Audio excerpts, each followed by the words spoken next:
Greetings to one and all, in the name of the Most High, Jah Rastafari. This one is dedicated to my ancestor, who stood up for I and make it possible for I to be here in the flesh today, and not in the memories of yesterday. This one is called Maranthi Rebellion. Over 100 years ago, on the 11th of October 1865, runaway slave from Stony got set out on a journey to the plantations of Maranthi, yearning for freedom to confront the injustice of slavery, only to be attacked by cannons and muskets. That day they went out on their journey, they knew they were on their way to freedom. That day the Africans unite ready to fight. No guns or ammunition in their hands, just the protection of the Almighty. That day the red coat pay, blood run like Yalas River for what I say. Freedom, freedom, freedom. That day sticks and stones break slave masters' bones, spears, cannons and musket dance in Maranthi. That day flesh sliced like mango, bones chopped like bamboo, body beat like drum. One by one the plantation was liberated. That day freedom came. In the end our population greatly reduced, a terrible price they had to pay. We may never feel their pain, but we still feel their power. To this day, I can still hear the freedom bell ringing in the high hills of eastern Jamaica. Selah.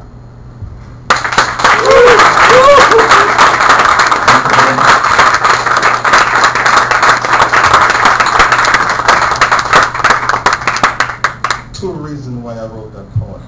One, Maranthi Rebellion itself. Two, Maranthi Massacre. Maranthi Rebellion is Jamaica cradle of freedom. Maranthi Massacre took place after Maranthi Rebellion. And until this day, those poor souls, justice continued to elude them. And that is why I wrote this in their honor, to recognize what they have done for me. How many of us here today knew about Maranthi as a city? No one. That is why I'm doing this poem, because I want you to know. So when you go home tonight, you go and research Maranthi, the Maranthi Massacre. That is where I wrote this poem, to let people know where I'm coming from. So this one is in their honor. Thank you very much.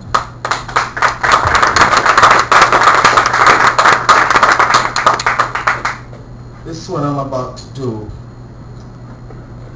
I wrote this one because of what I've seen and heard on television across the country, with all the killing amongst the youths, especially those in the African American community. This one is called To Whom It May Concern.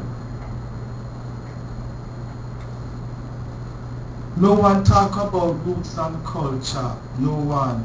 No one talk about roots and culture, no one. No one talk about roots and culture, no one. When I look at the youths of today, I saw a ship sailing without a captain, no one to guide her in, and so they keep on drifting in the trade wind. No one talk about roots and culture, no one. No one talk about roots and culture, no one. No one talk about roots and culture, no one. All they talk about is crime and violence. Nonsense. People, if they know who they are, there will be no crime or violence. Makes sense. Instead, the leaders focusing on a financial solution rather than what is costless and priceless. Who am I? No one talk about roots and culture. No one. No one talk about roots and culture. No one. No one talk about roots and culture. No one. Looking at the whole situation, I sense a presence of emptiness amongst the youths. While they're traveling down the road unknown, and now they find themselves all alone. A lesson to be learned. If you don't know where you're coming from, you won't know where you're going. Marcus Messiah Garvey. No one talk about roots and culture. No one. No one talk about roots and culture. No one. No one talk about roots and culture. No one.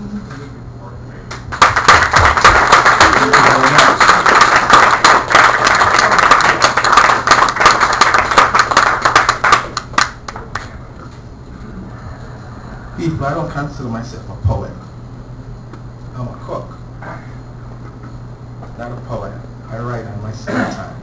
I see myself as a town crier, and the reason why I said that, because it is our duty to inform the public about the past, present, and the future.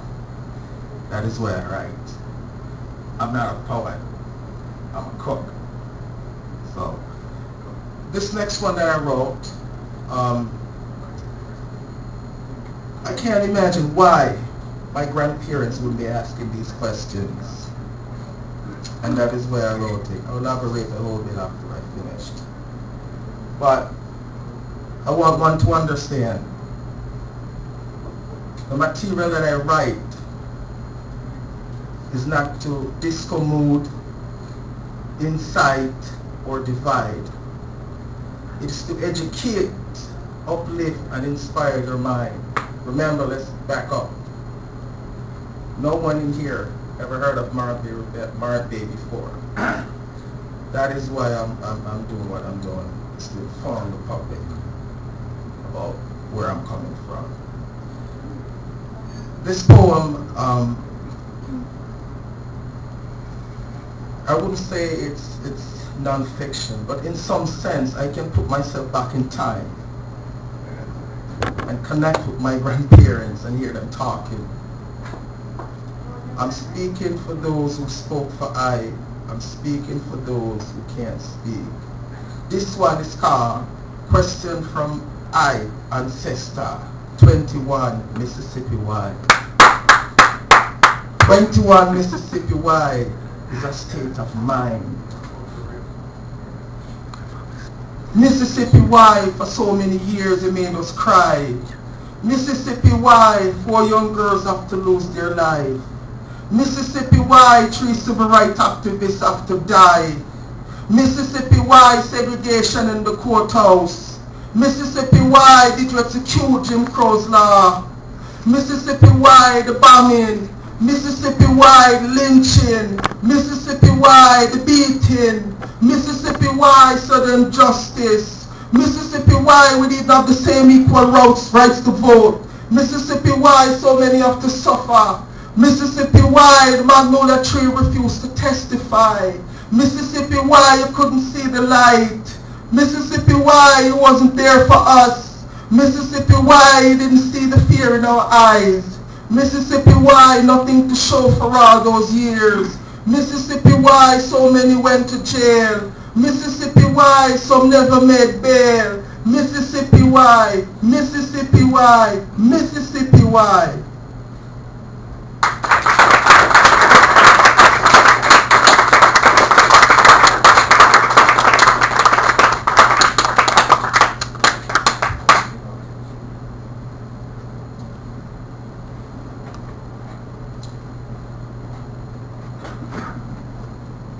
I wrote that with the overstanding that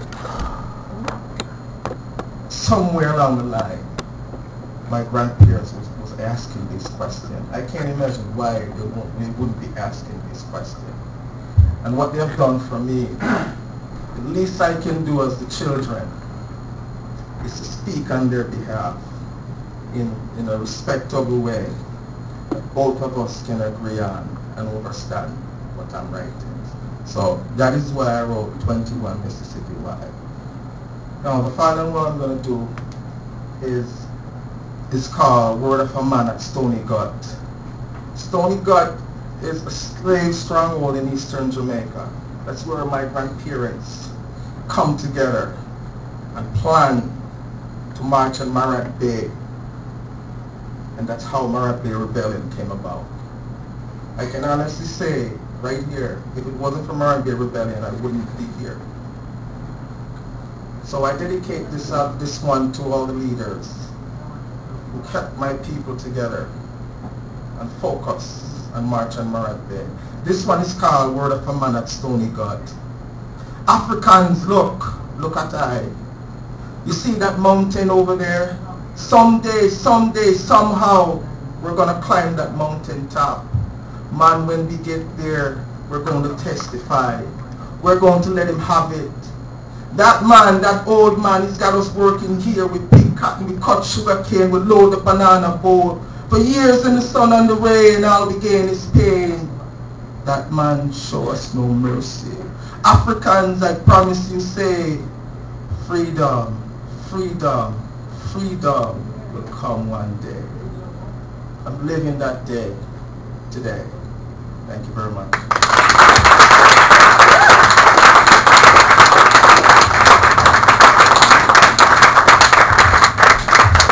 Basil, Mama, last night I had a vision, a terrible vision. I saw people in shackles and chains, stuck like sardines and slave galleons. Mama, you should see the looks in their eyes, big black and white eyes, weeping silently. Mama, they whip them night and day, sometime for many days. Still they stood their grounds and take their blow. Mama, you know there are also women and children in shackles and chain, crying from iron pain in vain. Mama, you should see the backs of the children, scarred for life, poor thing. They will never know what it means to be a child.